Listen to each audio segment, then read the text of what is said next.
Hear me out. Rice doesn't have to be boring. Hi, Lena. Get out of here. The first and most important step to making your rice not boring is replacing the water with bone broth. This bone broth was made with leftovers of like spicy chicken and spicy shrimp, so it has flavor to say the least. Get that boiling. Woo! So by replacing the water with bone broth, we're adding in so much flavor that this rice can like really just stand on its own. The next step in making your rice less boring is properly measuring, and that feels really silly to even say, but measure. And each rice is gonna need a different amount of liquid. I'm using jasmine rice, and I know this one very well.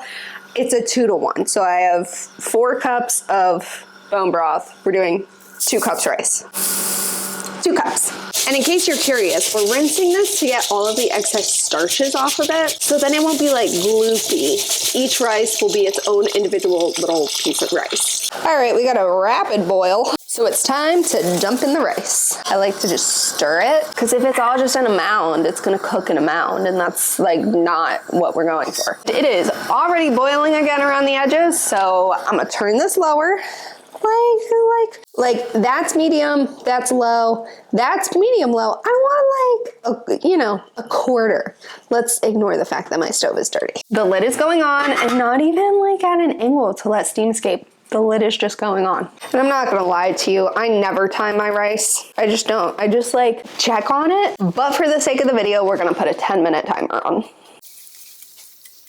So making the bone broth rice instead of just like plain water rice is really the first step to making your rice less boring. But that's like step 1, so you can stop there. But we're gonna go to step 2, and that's jazzing up the rice. We're going big. We're going 4 tablespoons of butter.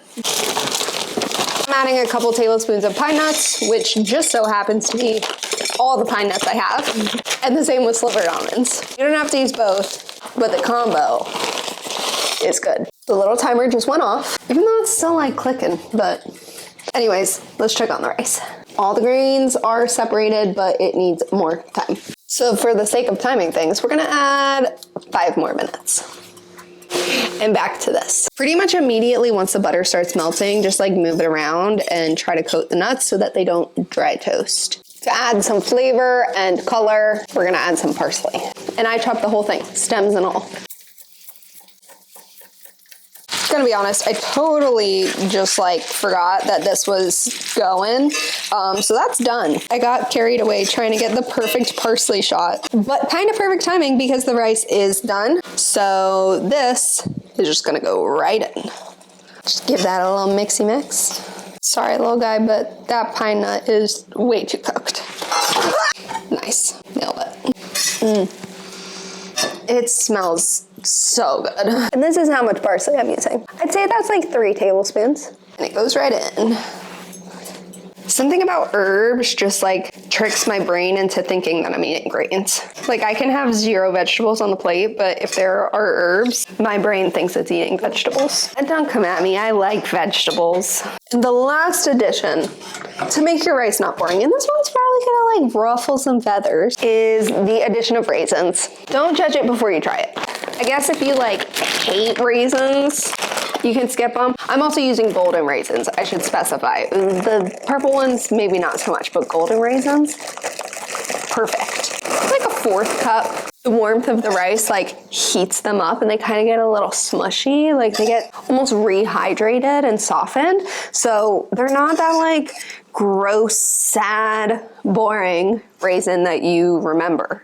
They're just like a burst of sweetness. That's hot. That's really hot.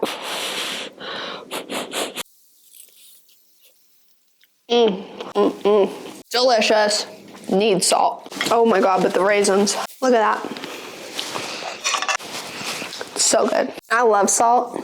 Like I will straight up just sprinkle this salt on my tongue and eat it. So I pretty much always think everything needs salt, but the salt level is all going to be determined by the bone broth that you use. So don't add salt ahead of time. Just like let it cook, let the rice soak everything up, and then taste it.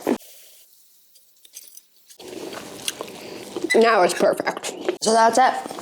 A lesson on how to make your rice not boring. And once again, don't be scared by the raisins, don't be scared by the nuts. This is so out of this world perfect with like some chicken. I go hard on this in the morning with like a fried jammy egg and some feta. It is just, it's rice.